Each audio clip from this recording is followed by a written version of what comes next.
Welcome to the TIMFD podcast. Today is My Favorite Day is about appreciating every day as it comes, no matter what life throws at us. We hope that this podcast speaks to you, and if it does, please like, share, and comment. Now let's find out why today is our favorite day this week. Well, David, yes, welcome sir. back. Thank you. Today's my favorite day. Yes, it is, and always. It is always our favorite. Always. I have a question for you in light of what's going on in the world today. So we have it written out here. We do. It's kind of long. Because, we get a little bit. It's kind of long. Yeah. So what does justice, respect, and the Nordstrom smash and grab have in common? So kind of talk about can you talk about that real quick? A little smash bit. and grab, because that was the one in L.A., right? There was one in L.A., Nordstrom smash and grab. They had like 4 o'clock in the afternoon and 20, I think. 20. They said 20 to 30. 20 to 30 people, all hooded and masked up and everything, run in and grab high-end material, out of purses, out of Nordstrom, stuff like that. One security guard went to the hospital. He was sprayed with either bear spray or something like that. Pepper spray, but, yeah. But broad daylight. And what are the results? Nobody's been arrested. Yeah, and what's interesting, Karen Bass, who happens to be the mayor of L.A., said this is a problem, obviously. Yes, it is a problem, Karen. It is a problem. She was one in 2020 as a representative who said that we need to not defund the police, because she was not a big defund the police, right. But she was saying take money from the police and give that to social workers who can deal with mental health issues, that kind of thing. And then in 2022, she also said that the defund the police statement is the dumbest thing you could do. She's right. liberal. She comes from a liberal point of view. But even some liberals didn't like hearing that. Yep. But she was saying we shouldn't do that. But she was still saying take money out of the police and put it into social things. Have social workers and stuff that could do that. And so I think she has one half of the thing correct, right, and the other is incorrect. And I think that's a problem. It is a problem. And when you're talking mental health, a social worker is not designed to deal with mental health issues. No, either. they can't either. They can't. And there was, and this was in Seattle, not in LA, but there was an issue with there was 2 police officers and 2 of their social type workers. Okay.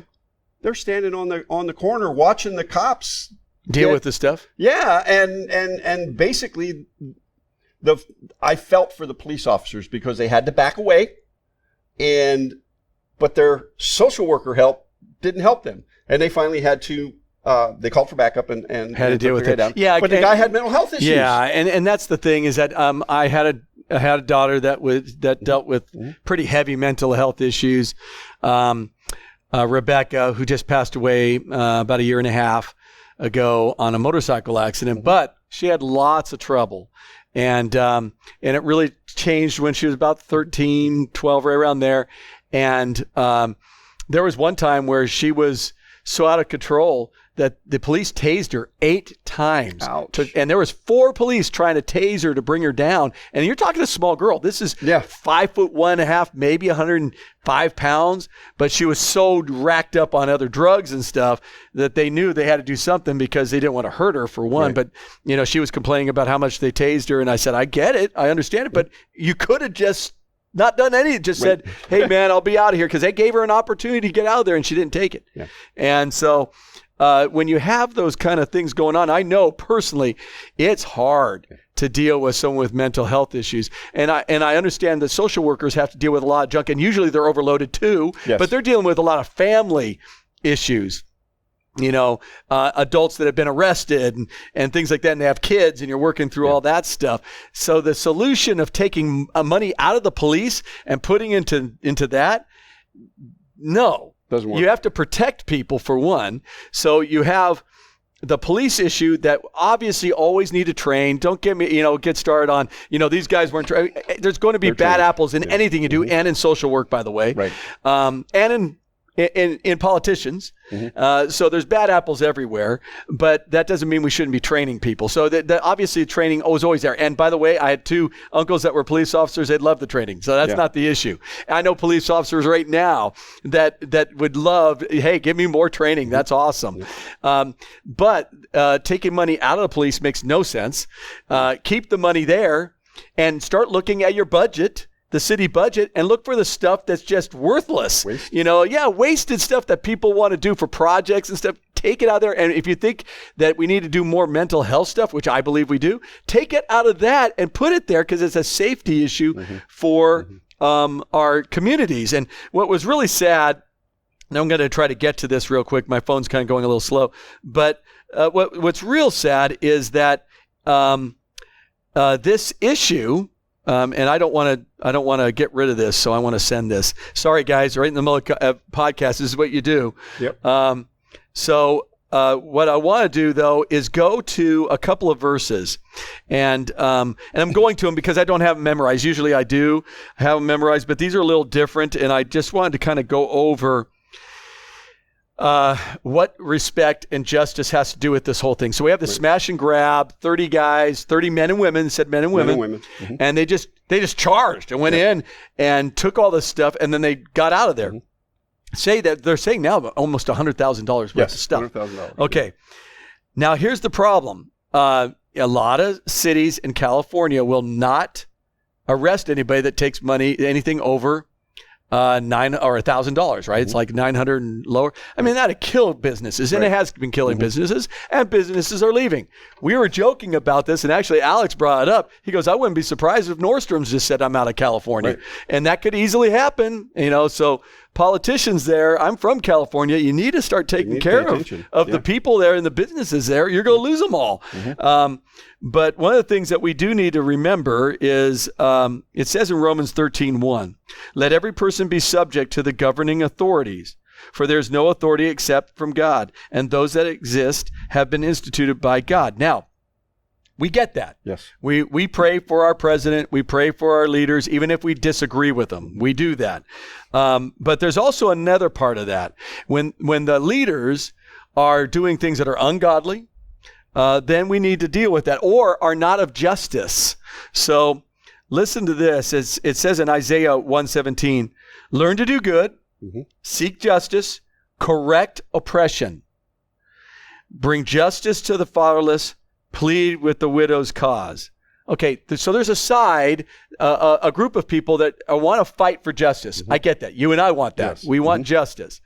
But sometimes the justice goes it's not justice anymore. It goes over to one end where you go, there's no respect, right? The respect disappears. And that's where I wanted to go back to this, because respect is gigantic. And we need to have respect for our authority. So having these people go in and steal everything, what they're doing is they're following the rules of what our government in that area is allowing. They're allowing this to happen.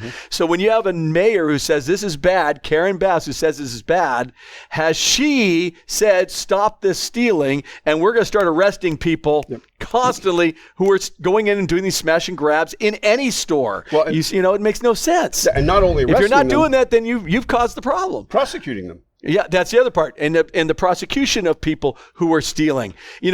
I think a great thing would be, someone goes and does something like this. Let's say those 30 people get caught and they steal and they get caught from this, and they arrest them and then they prosecute them. Well, here's what I think would be a great prosecution process. Okay? Don't throw them in jail. Why? And, we're going to be paying for them. Get them out and go, you're going to have to clean up Nordstrom's. You're going to have to do community service everywhere and give them a lot so they have a lot to do.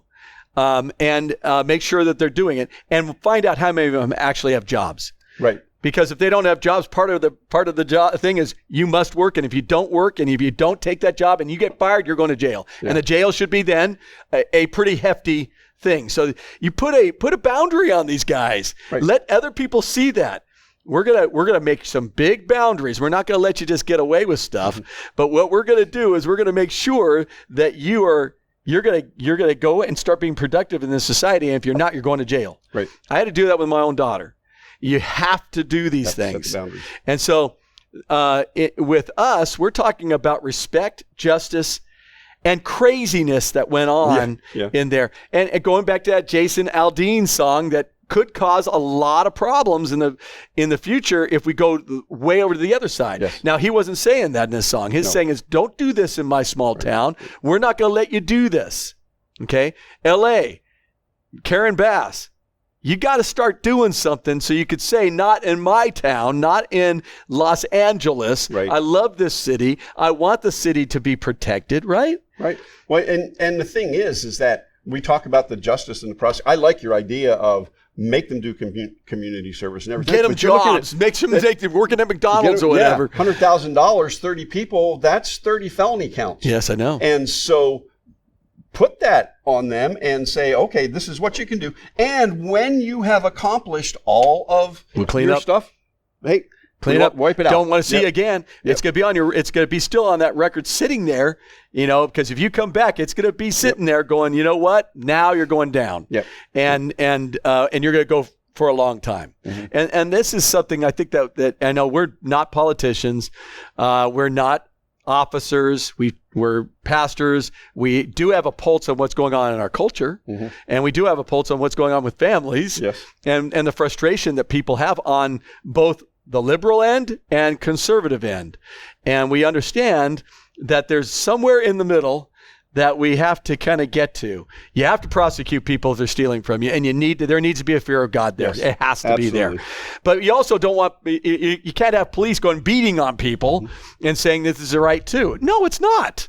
It's like parenting. Okay, you need to be disciplined. You want your kids disciplined, but if you're beating on them constantly, and I'm talking about abuse, that's wrong. Yeah. And it's also wrong if you just go kids, go do whatever you want. If you want to cause havoc to everybody, you're causing another abuse, which is neglect. Yes. Right? Yeah. Mm-hmm. So there's somewhere in between where we have godly respect, godly justice, that's centered on what the scriptures say, and we respect each other.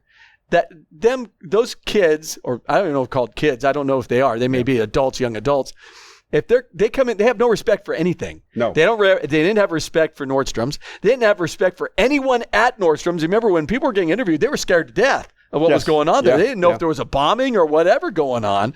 So they had respect, and they had no respect for the police force there, and they have no respect for the prosecution in that city, and they have no respect for the mayor. None. Yep. Because they wouldn't do this stuff if they did. And they don't have a respect of their parents, and I'm wondering how many of them only have one parent in the home. Yep, that'd be interesting. So we're going back to that. And I think that when you finally arrest them, if they get arrested, I would look into socially what's going on in all those families. That's where your social workers come in. Yes, that's when the social workers come in. They go, let's look at what's going on in these families, what's happened in these families, and how many of them are single moms that are just trying to survive and they, can't watch over everything. How many of those single moms or dads someone else owes them money to take care of the kids and they're not paying it. And how many of those guys need, there's social workers can do a lot deeper into that kind of stuff to find out what's going on. So we can not have this happen. Right. And that's where you put law enforcement, the courts, and the social workers all together. It's now you can come up with a plan for each one, and each one of them is going to be different. different. Put the money in those areas. The government is supposed to protect. One of the things that the government's supposed to do is protect the citizenship of this wherever we're at. Yep. So there needs to be something there. I'll give you an example when it comes to law and order. So I think we talked about this before, but I just want to remind you. Our governor here, DeSantis, when we had riots, right when Black Lives Matter took place, right downtown Tampa, down in Miami, it happened quick. And it was part of the first few that were going on. DeSantis immediately got all of the police chiefs in all the counties of Florida, brought them together, and 100% agreed on changing laws, which is we're going to find out where the money's coming from for these people to be traveled in and do this stuff. And we will, anytime from now on, if there's a riot and we arrest somebody, we have now the right RICO laws on them to go through all the finances. You know what happened? We both know. Yeah. No more riots. No more riots in Florida. Yep. None. Why? Because the law was set up to protect the people and say, here's your boundary, and you cross this boundary, you're going to go down. Now, they would have nothing to worry about on peaceful demonstrations. Yeah. And we had a few. We had some that went on, and that was perfectly fine. Yeah. And we had peaceful demonstrations with Black Lives Matter, and we had peaceful demonstrations for supporting the police in Tampa. We've had that. And that's good. But they didn't worry about the RICO laws because they didn't have anybody that was in their groups that were going to be funded by some people to cause major trouble. Right. So with something like this, when a Karen Bass, and I don't want to get on her too much as the mayor of LA, because she knows much more than us on that thing. But there's responsibility that lays not just on these people who stole. There is responsibility on the politicians in that area and the law, not the law enforcement, because the law enforcement can only follow what they have set up in the laws. And if you're a law enforcement guy and you're watching people steal, and if you arrest them, you could get prosecuted for one if you arrest them and you arrested somebody that didn't take over $900 or $1,000, and if you arrest them and bring someone to the ground and someone films it, you have no backing from the prosecution, from the DAs in that area. Right. None. And we saw what happened in Stockton, California. Stockton, I know that area very well. Yeah. You do too. I do too. We're both from California. We understand it. He wasn't born there. I was, but he lived there. Yeah, I did time. Yes. and in California, what happened is someone tried to steal from a particular store in Stockton, and the owner said, Yeah. And the guy goes, well, I have the right to do that. And he goes, you don't have the right here. And they beat on this guy and kicked him out. And we don't want that either. We don't want vigilante justice. But you have to do that if you're a business owner. You got to protect your assets. Yeah. Shoot, yeah. If someone came into this church and said, I'm going to start stealing from stuff here, we'd have a bunch of people in here who pack guns, for one, and all have them legally in here. Yeah. And that person or persons would lose. Yeah. And we don't want that. We all have to do is call the police. Yeah. Call the police are here in an instant. I mean, they are literally here in an instant. We have cameras everywhere. Whoever came in here and did something like that would be caught for one, and we would prosecute them to the full length of the law. That's what we would do because we believe in respect and justice. We have food pantries here. We have things that we take care of the community in. We have a big CR here. We would protect what God's doing here from people who are being evil. Yeah. It's funny. We talk about the mayor of Los Angeles and you look around Florida now, we look at what Governor DeSantis did and everything else, and we're behind that. But here's the other thing that he did. He's removed at least 2 prosecutors. That won't prosecute anybody. And they are in cities that are governed by Democratic mayors. Yes. And did the mayor object? No. So the mayor's not objecting because he knows that he or she is in trouble if they do, because they got to get prosecution. And even though our mayor, Jane Castor, and I don't agree with her, but she is a police. She is a police person. Former police chief. Yes, she is. And so I wouldn't vote for her, but I do respect her. Yep. I do. Yep. And so, and there have been lawsuits and try to get their jobs back and this, that, and the other. But so far, nothing comes of it. And so, as a prosecutor, if you're not going to do your job, you need to be fired. I mean, it's just what it is. Yeah. I mean, if you decided you weren't going to preach, I'd be fired. The board would say, "Well, my wife would look at you and go, you're fired." I mean, that wouldn't work very well. And so, folks, you have to take a stand. We're going to come into probably one of the most contentious election cycles. Yeah, I thought last one was going to be the most contentious, and this one looks. We're already getting that tension from people already who are going. I'm getting people yelling at me. Where people stand on particular issues, the issues of abortion, the issues of biblical marriage, issues of smaller government, the issues of being financially prudent, the issues of justice, the issues of police doing their job and giving them an opportunity to do their job, which are complete opposites, right? And they need to be together. Yep. This kind of stuff is already heated up around the country. And we need to, as Christians, we need to take a look at it. And if we have to step back and say, okay, this is what I believe, but I can't just say you're wrong.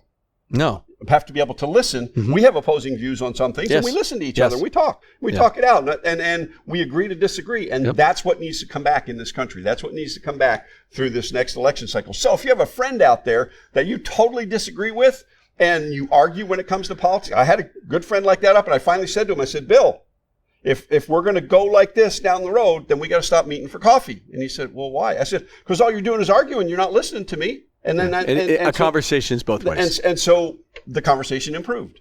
But you have to do that. And you have to do that with folks that you know. And well, and the James, was it 1:19 and 20? Right. The idea of being slow to speak, or quick to listen, slow to speak, slow to get angry. Those three things are real important. Yeah. James 1:20, 1:19 and 20, I believe. That's so important for us right now. We have to know what we believe, what we're going to stand on. And we also need to be able to say in a situation like this, that when 30 people come into a Nordstrom's and steal, it's wrong. Yes. When one person comes into a Nordstrom's and steal, it needs to be prosecuted. Now, the way we prosecute it, we may have disagreements in. I'm not real big on throwing people in jail. No. I just am not, because I haven't seen the jail system. It's there for punishment, and I get that. I think that should be really set up, the punishment-wise, for violent criminals. Yep. I mean, it's pretty much what it's supposed to be. I think that's what it was for long ago. When you have these people who steal like this, you go personally, and maybe we should run for office somewhere in some places. But simply, I think that we need to be able to look at putting them in a situation where you have an opportunity. Teach them some responsibility. Here's your opportunity. Yep. Then this means we do this if they don't already have offenses. Right. If they already have offenses, prosecute them, and that's just what it is. But if they don't have any offenses, then it's okay. Here's your opportunity. You're going to go to jail for 2 to 3 years, whatever the things are, because you stole over $1,000, whatever. Or we can put you on a probationary period. We can put you. You're going to have. I don't have a job. Okay. Well, then we're going to get you jobs, because there's tons of little jobs out there that a lot of people don't want to work. Well, you'll be working these because now it's up to you. Job, community hours, community service with the job. So there's not a lot of time to be an idiot. You can go out there and doing stupid stuff, and having responsibility for that. Maybe the churches should get involved with this too, and be a part of that. Hey, some of the community service, you do it over here if you want, and you'll help with a food pantry, you mow lawns, you do whatever we have to do for the community, and help some small homes that are, people are in trouble. And then after that, give them whatever time you want to do on that. And then if they do it, okay, we take this off your record and you move forward with a little caveat that it's on there, not to be seen by employers, but to be seen by the prosecutors, that if this person comes back again, we're gonna lower the boom on them, I agree with and you there. Put that high responsibility on that individual not to screw up, right? Yeah. And at least you're giving an opportunity. So those who say justice, too many people are thrown in prison, and I agree with that. Yeah, absolutely. I worked in prison ministries. It's pretty sad that what happens. My daughter was in jail, and she went into jail for $900 that we could have paid for if we knew about it. Right. And that was her problem. That was her grandmother's problem. And because of that, she was in jail. We got to talk to her more, but she still had a choice to make to not use drugs when she got out, and she immediately did. Right.